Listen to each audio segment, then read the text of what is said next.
ना हम बटेंगे ना कटेंगे, अब हम काटेंगे। क्या है, क्या बोले? ना बटेंगे ना कटेंगे, अब हम काटेंगे। ऐसा क्यों? जो बांटेंगे उनको हम काटेंगे।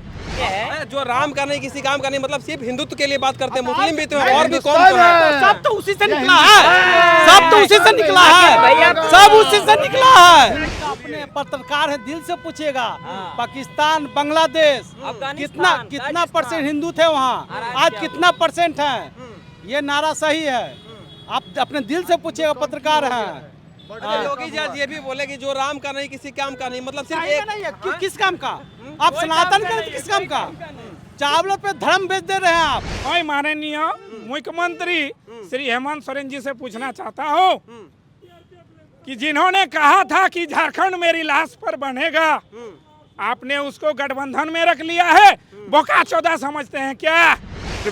जो साइकिलवा बांटे उसमें एगो अथी हरियो अथी भगवो लगा देते न तली, भगवो के हैंडल लगाते, भगवो पूरे हरियरे कर दिए मर्दे। अहंकार ही सर्वनाश का प्रथम सीढ़ी होता है। जयराम माधो जी का अहंकार पूरा चढ़ गया है। उनको लगता है कि हमसे ज्यादा पढ़ा लिखाई हुआ पूरा झारखंड में कोई नहीं है, हमसे ज्यादा जानकारी किसी को नहीं है। लेकिन मैं जयराम माधो जी से कहना चाहता हूँ कि वो आंदोलन मैंने भी किया था, वो मानव श्रृंखला में मैं भी गया था, लेकिन मुझे ऐसी सस्ती लोकप्रियता नहीं चाहिए। नहीं बना देता, आप सैया को रोजगार दीजिए, मैया ऐसे ही मजबूत बनेगी। और भी चीज है, देखिए नहीं और भी किसान का ऋण माफी हुआ है, बिजली बिल माफी हुआ है। अगर आप चाहते हैं कि मैया को वाकई में हम मजबूत बनाएंगे तो उसका सैया जब तक मजबूत नहीं होगा, मैया मजबूत कतई नहीं होगी। यहाँ के लोगों को बरगलाने का काम किया है। हम झारखंडी बुड़बक नहीं है। इस बार दिखा देंगे बाबूलाल मरांडी को सीएम बना करके, और आपको बताएंगे कि आपने हमारे साथ जो अगले बार हमने सोचा था कि अगर मेरा क्षेत्र का बेटा सीएम बनेगा तो हमारे लिए सोचेगा, लेकिन इन्होंने सिर्फ हमें ठगने का काम। 132 का बात क्यों तो कहते हैं केंद्र से रोक दिया गया, हम तो कर ही केंद्र रहे से रोक नहीं दिया रोका गया है, है। कहीं कुछ करवे नहीं किया। मैया योजना आप खुद से लागू किए ना जी, ये केंद्र क्यों नहीं रोका? तो उस तरह 1932 आप क्यों नहीं लागू कर पा रहे हैं? आपकी सरकार है, आप जब एक कहावत है, नाच ना आवे तो आंगन टेढ़ा, वही वाला ये मौजूदा सरकार का ये है। जब ये नहीं सक रहे हैं तो इसको दोष उसको दोष। अभी वर्तमान समय में हमारे बच्चों को साइकिल नहीं मिला, राजपूत ब्राह्मण बच्चों को साइकिल नहीं मिला। मैं माननीय मुख्यमंत्री श्री हेमंत सोरेन जी से पूछना चाहता हूँ कि उन्होंने एक जाति को देखते हुए हमारे छात्रों को साइकिल क्यों नहीं दिया? बोलिए इस बात का जवाब। अगर कांग्रेस और जेएमएम के कोई भी नेता दे देंगे तो मां कसम छोड़ देंगे, हम लहूलुहान हो जाएंगे। काहे नहीं दिया साइकिल? तो देख सकते हैं लगा हुआ, बटेंगे तो कटेंगे, एक ही रहेंगे तो नेक रहेंगे, सुरक्षित रहेंगे। बाकी बिरंची नारायण जी के समर्थन में आए थे। बाकी लोगों से बात करेंगे कि बोकारो विधानसभा में लोगों का क्या मूड है, लोग किसको सबसे ज्यादा पसंद करते हैं। कांटे की टक्कर यहाँ भी है। दादा जोहार, क्या माहौल लग रहा है? माहौल कमल फूल, हैं? कमल फूल। ये जो काटेंगे तो बटेंगे, इससे क्या समझते हैं? सब हम लोग झेल चुके हैं ना। बाकी यहाँ पे भैया जोहार, जोहार जोहार। क्या माहौल लग रहा है? बोकारो विधानसभा हम लोग अभी हैं। माहौल तो आप देख ही लिए, चारों तरफ जो है भगवामय हो गए हैं। योगी महाराज जी आए हैं और हम लोग हृदय से उनको आभार व्यक्त करते हैं कि वो हमारे बोकारो के पावन धरती पर आए। क्या दृश्य था आपने देखा, और वही दृश्य के साथ हम लोग कहना चाह रहे हैं कि ये पूरे बोकारो जिला और धनबाद जिला दोनों में भगवामय होने जा रही है। ठीक है, हर एक सीट भारतीय जनता पार्टी जीत रही है, इसमें कोई दुमय नहीं है। सब जगह भारतीय जनता पार्टी बहुमत के साथ प्रदेश में सरकार बनाने जा रही है। क्या लगता है कि बिरंची नारायण जी का समर्थन में वो आए थे, अभी उनको आने से प्रभाव पड़ेगा? बिल्कुल। अरे भैया, योगी जी जहाँ कदम रख देते हैं ना, वहाँ तो भगवामय हो जाता है। कोई अगर जिनका मूड भी नहीं था देने का, मैं खुद बता रहा हूँ, उनका मूड 100% कन्वर्ट हो चुका है। और इस बार ये जो स्लोगन देख रहे हैं, ये नारा देख रहे हैं ना, बटेंगे तो कटेंगे, ये बहुत ही कारगर सिद्ध हो रहा है। पूछिएगा, हाँ। दिल से पूछिएगा, अपने पत्रकार है, दिल से पूछिएगा। पाकिस्तान, बांग्लादेश कितना परसेंट हिंदू थे वहाँ, आज कितना परसेंट है? ये नारा सही है। आप अपने दिल से पूछिएगा, पत्रकार हैं। योगी जी आज ये भी बोले कि जो राम का नहीं किसी काम का नहीं, मतलब सिर्फ एक नहीं है, किस काम का? आप सनातन के किस काम का? चावलों पे धर्म बेच दे रहे हैं आप। चावल पे आपका धर्म बिक जा रहा है। देखिए उनका कुछ किस कहने काम का है? मतलब ये है जो राम का नहीं, किसी काम का नहीं, मतलब सिर्फ हिंदुत्व के लिए बात करते हैं। मुस्लिम भी तो है और भी कौन तो है। सब तो उसी से निकला है, सब तो उसी से निकला है, सब उसी से निकला है। हाँ, अगर सुनिए, अगर आज मतलब जितना मने सर्वोपरि है, अगर आज जितना मने जैसे और धर्म कट्टर है, अगर उतना अगर हिंदू सनातन धर्म कट्टर रहता तो आज पाकिस्तान और अथी में और चाहे मैंने हिंदुस्तान में प्रतिशत नहीं बढ़ता, हम लोग का प्रतिशत बढ़ जाता, हम लोग का भगवा का। लेकिन आज हम लोग कम में जा रहे हैं। बांग्लादेश में ऑलरेडी कम है, पाकिस्तान में तो खत्म कहानी है। बात समझ रहे हैं ना? तो इसलिए बांटोगे तो कटोगे। योगी जी ये भी बोले कि वर्तमान सरकार जो घुसपैठिए को पाल रही है, क्या सही बात है, सही बात है। अगल बगल आप देख लीजिए, आज से 10 साल पहले क्या था और आज अभी क्या है। आप नजर उठा के देखिए ना जी, आप नजर उठा के देखिए। एकमात्र पार्टी है जो हिंदुत्व को बात करती है, वो है बीजेपी। नहीं तो सब हरियर झंडा लेके घूमती है, हरियर झंडा, हरियर ललटेन, हरियर गेट, हरियर कुर्सी, हरियर साइकिल, साइकिलो हरियर, साइकिलो हरियर, साइकिलो हरियर। आप बताइए, हरा कलर तो जाए ना, मतलब कि प्रकृति का प्रतीक है। अरे भैया पार्टी के कलर तो हरियर, तो हम लोग कहाँ, हम लोग तो छोड़ते नहीं है। तो भगवा कलर सावन में सुनिए बता देते हैं। जो यूपी के तरह ही झारखंड का चीफ मिनिस्टर होना चाहिए, वैसे ही चीफ मिनिस्टर हर स्टेट में। जो साइकिलवा बांटे, उसमें एगो अथी हरियर अथी भगवो लगा देते न तनी, भगवो के हैंडल लगाते, भगवो पूरे हरियर कर दिए मर्दे। श्वेता सिंह कहती है कि 2 टर्म हमको मौका नहीं मिला, इस बार मौका मिला तो पूरा एकदम तकदीर तस्वीर बदल देंगे। अरे कुछ ऐसे हम लोग विकास संघ में हुआ था, इधर हाल फिलहाल सुनेंगे विकास संघ में होता, समरेश दादा के नाम पे मत जाएंगे। वो समय बदल गया, 4G 5G आ गया है, समझे। समरेश दादा के नाम मत जाए। वो हाल फिलहाल ना हम लोग के यहाँ हुआ था। तो माने आप नेता हैं तो आप दोनों जगह जाकर बोलिएगा। झगड़ा हुआ दोनों पक्ष में, सेक्टर 1 से विकास में हुआ था झगड़ा। लेकिन ना तो एक तरफ से वो मैंने अति कर रहे थे, दूसरे तरफ का भी ध्यान रखिए। श्वेता सिंह तो ये भी कहती है कि तानाशाही का सरकार बन जाएगा बीजेपी का। कहाँ बहुत सब तो खुश है। हड्डी टूटता है जाकर आयुष्मान कार्ड से अति करवा देते हैं। 2500 का मैंने दवा लगता तो वहाँ 500 का दवा लग रहा है। आपका चाहिए जाइए ना, आयुष्मान भारत में मिला ना दवा जी, 500 का दवा 200 रुपये मिल रहा है। आपका चाहिए। दादा ये बताइए कि बिरेंची नारायण जी का कौन सा काम बढ़िया लगता है आपको? देखिए सबसे बड़ा बात है कि बिरेंची नारायण जी का स्वभाव जो है ना, वो दोनों पक्ष के लिए बराबर रहता है। ठीक है, जैसे ही भैया जी अभी लिखे हैं, भारतीय जनता पार्टी का मूल मंत्र है सबका साथ सबका विकास। लेकिन ये जो लिखे हैं, ये स्लोगन बड़ा अच्छा लगा कि जिसका साथ उसी का विकास। ठीक है, ये इनका सोच है। लेकिन भारतीय जनता पार्टी का सोच ये नहीं रहा है। यहाँ भारतीय जनता पार्टी का सोच ये रहा है कि हमेशा सबका साथ सबका विकास। आज जो 5 साल में पिछली सरकार रही, उन्होंने हमेशा धर्म के खिलाफ काम किया है, खासकर हिंदू धर्म के खिलाफ। भारत से घुसपैठे का क्या रिश्ता है? आप जाइए कहीं बिना पासपोर्ट वीजा का रहने देगा?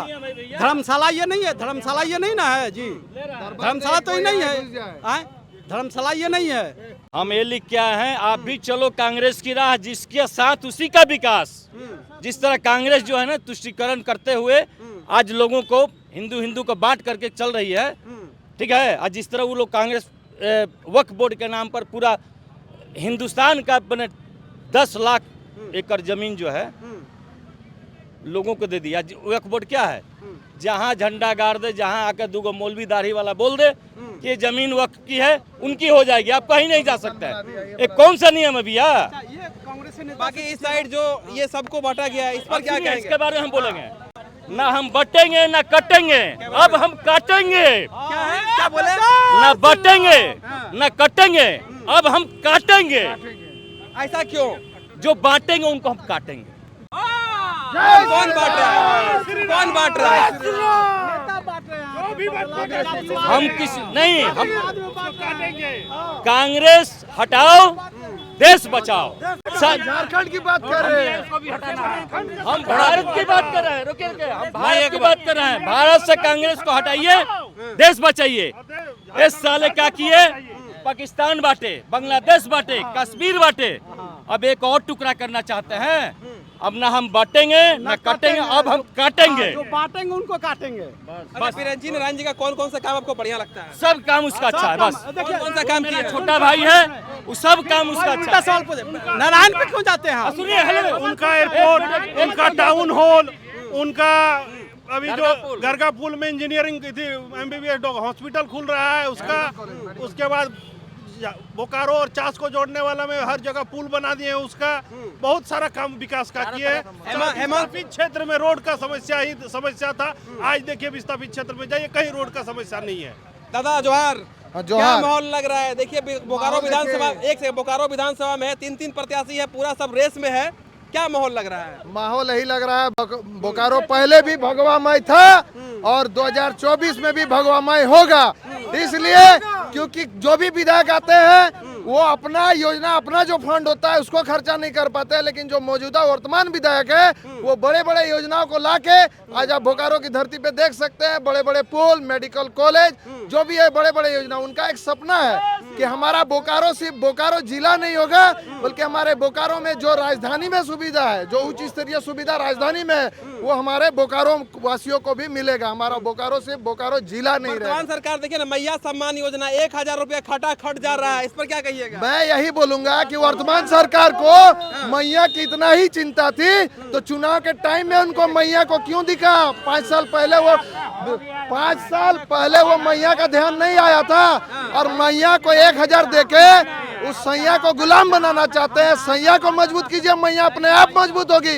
आज क्या जरूरत पड़ गया? 1000 में क्या किसी का परिवार चलता है? जी, किसान ऋण माफी हुआ है, बिजली बिल माफी हुआ है, KCC लोन माफी हुआ है। 1000 में आप गुलाम बनाना चाहते हैं, किसी को मजबूत नहीं बनाना चाहते। आप सैया को रोजगार दीजिए, मैया ऐसे ही मजबूत बनेगी। और भी चीज है, देखिए नहीं, और भी चीज़ किसान का नहीं है। ऋण माफी हुआ अगर है, आप चाहते बिजली बिल हैं- माफी हुआ है। अगर आप चाहते हैं कि मैया को वाकई में हम मजबूत बनाएंगे तो उसका सैया जब तक मजबूत नहीं होगा, मैया मजबूत कतई नहीं होगी। मैया तो मजबूत है ही, मैया कमजोर कहाँ है? आप 1000 दे के लालच देना चाह रहे हैं। उसके अलावा अपना वोट बैंक के चलते उसको लालच देना चाह रहे हैं। आज 4 साल क्यों नहीं दिया? मैया के बारे में इतना आपको सोच था, इतना चिंता था। 1000 में आप मैया को खरीदना चाह रहे हैं, बरगला रहे वाली हैं। है, देखिए बिजली बिल माफी हुआ है, KCC लोन माफ हुआ है, किसान ऋण माफी हुआ है। ये सब चुनावी प्रोपेगेंडा है। 1 मिनट, अगर उनको झारखंड वासियों के बारे में इतनी ही चिंता थी, यहाँ के गरीब वासियों में इतनी ही चिंता थी, तो ये जो योजनाएं अभी चुनाव के 1-2 महीना पहले लागू किए हैं, ये जब सरकार में शपथ ग्रहण किए थे उसी टाइम उनको लागू करना चाहिए था। 1932 का बात क्यों तो कहते हैं केंद्र से रोक दिया गया, हम तो कोई कर ही केंद्र रहे हैं। से रोक नहीं दिया रोका गया है, कहीं का कुछ करवे नहीं किया है। मैया योजना आप खुद से लागू किए ना जी, ये केंद्र क्यों नहीं रोका? तो उस तरह 1932 आप क्यों नहीं लागू कर पा रहे हैं? आपकी सरकार है, आप जब एक कहावत है, नाच ना आवे तो आंगन टेढ़ा, वही वाला ये मौजूदा सरकार का ये है। जब ये नहीं सक रहे हैं तो इसको दोष उसको दोष दे रहे हैं। आप बहुमत में है, आप केंद्र को दोष दे रहे हैं, बाकी सारा चीज तो आपका हो रहा है, बाकी सारा योजना हेमंत तो लागू हो रहा है ना। हेमंत सोरेन झारखंड के माननीय मुख्यमंत्री है, कौन से काम उनका बढ़िया लगता है आपको? हेमंत सोरेन का देखिए, इनका काम जो है, इनका ठगबंधन वाला काम है। ये खुद भ्रष्टाचार में जेल जा चुके हैं और इनका सिर्फ और सिर्फ लालच है कुर्सी का। आज आप देख सकते हैं, पहले ये बोलती थी कि हम किसी से गठबंधन नहीं करेंगे, ये नहीं करेंगे। आज कुर्सी के लिए वो ठगबंधन की सरकार बनाए, सबसे गठबंधन की किसी तरह कुर्सी मेरा रहना चाहिए। वो अपने पार्टी के नेता का नहीं हुए। चंपई सोरेन जी, मैं उनका बहुत आदर करता हूँ, जिन्होंने पार्टी को सींच के अपना रग रग, अपना खून पसीना उस पार्टी के लिए बहाए, वो उनके नहीं हुए तो झारखंडियों के लिए क्या होंगे? झारखंड वासियों के लिए क्या होंगे? आज उनका मान सम्मान वो नहीं दे पाए, ओनली फॉर कुर्सी। उनका मोटो, उनका लालच है ओनली फॉर कुर्सी, कि कुर्सी मेरे परिवार को और मेरा ही होना चाहिए, बाकी किसी को नहीं। ना वो उनके पार्टी के कार्यकर्ता को, जो अपने पार्टी का कार्यकर्ता का, अपना नेता का नहीं हो पाता है, वो झारखंड की जनता का क्या होगा? आप खुद अंदाजा लगाइए। बाकी दादा जोहार, जोहार जोहार। क्या माहौल लग रहा है? अभी देखिए बोकारो विधानसभा में 3-3 प्रत्याशी है, पूरा रेस में है, बीजेपी, कांग्रेस, उधर जेल कैंप, क्या माहौल लगता है? माहौल देखिए पूरी तरह से एनडीए के पक्ष में है। भारतीय जनता पार्टी इस बार 23 नवंबर को चुन करके पूर्ण बहुमत की सरकार बनाएगी। कौन सा काम बढ़िया लगता है बीजेपी का? बीजेपी का जो स्टैंड है वो सब क्लियर है, सबको, सबका साथ, सबको लेकर के चलने वाला, हर समाज, हर तबका, हर जाति धर्म के लोगों को लेकर के चलती है बीजेपी। यही काम उनका सबसे अच्छा। जो भी योजना आता है वो ऐसा नहीं है कि ये जनरल है, इसको साइड कर दिए, ये ब्राह्मण है, ये राजपूत है, ऐसा नहीं करती है बीजेपी। और मतलब लेके चलती है। सबको लेके चलती है बीजेपी। और यूपीए ये जेएमएम कांग्रेस की जो सरकार आती है वो सबको लेकर के नहीं चलती है, किसी को साइड कर देती है और किसी को योजना का लाभ देती है। अभी वर्तमान समय में हमारे बच्चों को साइकिल नहीं मिला, राजपूत ब्राह्मण बच्चों को साइकिल नहीं मिला। मैं माननीय मुख्यमंत्री श्री हेमंत सोरेन जी से पूछना चाहता हूँ कि उन्होंने एक जाति को देखते हुए हमारे छात्रों को साइकिल क्यों नहीं दिया? बोलिए इस बात का जवाब। अगर कांग्रेस और जेएमएम के कोई भी नेता दे देंगे तो मां कसम छोड़ देंगे, हम वो लहूलुहान हो जाएंगे। काहे नहीं दिया साइकिल? और अबुआ आवास में आपने क्या किया? अबुआ आवास में एक पंचायत में मात्र जनरल को 2 सीट, 2। अरे आप किसी को 25-30 दे रहे हैं तो हमको 2 क्यों दे रहे हैं यार? 5 दीजिए कम से कम। उन्होंने बहुत सारा काम भी किया है, बिजली बिल माफी किए, किसान का ऋण माफी किए हैं। देख लीजिए मैया सम्मान योजना मिल रहा है। देखिए बिजली बिल माफ किए हैं। आपको पता है कि बिजली बिल माफ करने के बाद 1 महीने का बिल कितना आया है एक आदमी का? कितना है बताइए आप लोग। मेरा बिजली बिल था 3500 रुपया माफ हो गया और 1 महीने का बिल आया 700 रुपया। ये कहाँ का न्याय है? 700 रुपया बिल दीजिएगा। रोजाना बिल कितना आता था हर महीना पहले? उससे पहले 450 रुपए का बिल आता था, अब 700 का आ गया। अब 700 का बिल आया है। मैं माननीय मुख्यमंत्री जी से यही पूछना चाहता हूँ कि ये बिल माफी करके आपने क्या किया है? यहाँ के लोगों को बरगलाने का काम किया है। हम झारखंडी बुड़बक नहीं है। इस बार दिखा देंगे बाबूलाल मरांडी को सीएम बना करके और आपको बताएंगे कि आपने हमारे साथ जो अगले बार हमने सोचा था कि अगर मेरा क्षेत्र का बेटा सीएम बनेगा तो हमारे लिए सोचेगा, लेकिन इन्होंने सिर्फ हमें ठगने का काम किया, सिर्फ झारखंड के लोगों को ठगने का काम किया है। जयराम महतो कहते कि हमसे आगे कोई नहीं है। जयराम महतो के बारे में मैं एक ही बात बोलूंगा, एक बात बोलूंगा, अहंकार ही सर्वनाश का प्रथम सीढ़ी होता है। जयराम महतो जी का अहंकार पूरा चढ़ गया है। उनको लगता है कि हमसे ज्यादा पढ़ा लिखाई हुआ पूरा झारखंड में कोई नहीं है, हमसे ज्यादा जानकारी किसी को नहीं है। लेकिन मैं जयराम महतो जी से कहना चाहता हूँ कि वो आंदोलन मैंने भी किया था, वो मानव श्रृंखला में मैं भी गया था, लेकिन मुझे ऐसी सस्ती लोकप्रियता नहीं चाहिए। मैं जयराम महतो जी से पूछता हूँ, अगर आप सही रहते तो सबको ले करके चलने का जिम्मेदारी आपका था, लेकिन आपको लोग छोड़ कर क्यों जा रहे हैं? संजय मेहता एक अच्छे नेता है, एक अच्छे आदमी भी है, लेकिन उनका साथ संजय मेहता ने क्यों छोड़ा? उनको क्या लगता है बोकारो विधानसभा में कौन सा सीट इस बार आने वाला है? क्या माहौल क्या लगता है? बीजेपी पार्टी आएगी। देखिए बोकारो विधानसभा में हमारे जो प्रत्याशी है, निवर्तमान जो विधायक थे श्री बिरंची नारायण जी बहुत ही अच्छे हैं और ये सोचते हैं बोकारो को लेकर के हम बोकारो में कितना बेहतर कर सकें, बोकारो का नाम कैसे, बोकारो को ऐतिहासिक बोकारो कैसे बनाया जाए, इस चीज को लेकर के हमारे बिरंची नारायण जी सोचते हैं। तो हमें इनको मौका देना चाहिए। ये अगर विधायक चुन करके आते हैं तो इनका काम ऐतिहासिक होगा। मैं माननीय मुख्यमंत्री श्री हेमंत सोरेन जी से पूछना चाहता हूँ कि जिन्होंने कहा था कि झारखंड मेरी लाश पर बनेगा, आपने उसको गठबंधन में रख लिया है। बोका चौदह समझते हैं क्या है? ये कांग्रेस सरकार में रही 65 साल, हम लोग को नहीं दिया, झारखंड नहीं दिया। यही एनडीए का सरकार आया, उन्होंने झारखंड आंदोलन को नहीं दिया दर्जा। किसने दिया? मैंने पूरे झारखंड के लोगों से पूछना चाहता हूँ। आज बीजेपी को वो लोग बोलते हैं बाहरी जनता पार्टी, अरे झारखंड को किसने बनाया है? बीजेपी ने बनाया, भाजपा ने बनाया है झारखंड को। और मैं भी एक बीजेपी का कार्यकर्ता हूँ। आज मैं कहना चाहता हूँ कि आपके चैनल के माध्यम से हमने झारखंड बनाया है और हम ही संवारेंगे झारखंड को, बाकी सब लूटेंगे। हेमंत सोरेन जो है वो माटी के नाम पर हम लोगों को ठगा है। अगला 5 साल, इस 5 साल में हम उनको अंडमान निकोबार शिफ्ट करेंगे। क्या लगता है कि इस बार बीजेपी का सरकार 100% बनेगा? बीजेपी इस बार पूर्ण बहुमत 80 का 80 सीट बीजेपी जीत करके आने वाली है। बहुत बहुत धन्यवाद। बाकी दादा लिखे हैं जिसका साथ जिसका विकास उसका विकास। हम बता रहे हैं बीजेपी वालों से मैं कहना चाहता हूँ कि आप भी चलो कांग्रेस की राह, जिसका साथ उसका विकास, क्योंकि उसने उसी का विकास किया है। ठीक है। और रही बात इसके बारे में तो हम लिखेंगे ना बटेंगे ना कटेंगे, जो बांटेगा उसको काटेगा। बोलिए। चलिए, बातचीत करने के लिए बहुत बहुत धन्यवाद। बहुत लोगों से बातचीत किए हम। बाकी आप क्या सोचते हैं? बोकारो विधानसभा से इस वीडियो को दिखा रहे थे, आप किसको सबसे ज्यादा चाहते हैं? कमेंट करके जरूर बताइएगा। बाकी दो बार विधायक रहे बिरेंची नारायण जी, कौन कौन सा काम किए हैं कमेंट में जरूर लिखिएगा। बाकी किसका सरकार झारखंड में बनने जा रहा है कमेंट में जरूर बताइएगा। बाकी इस वीडियो को देखने के लिए बहुत बहुत धन्यवाद। जय हिंद।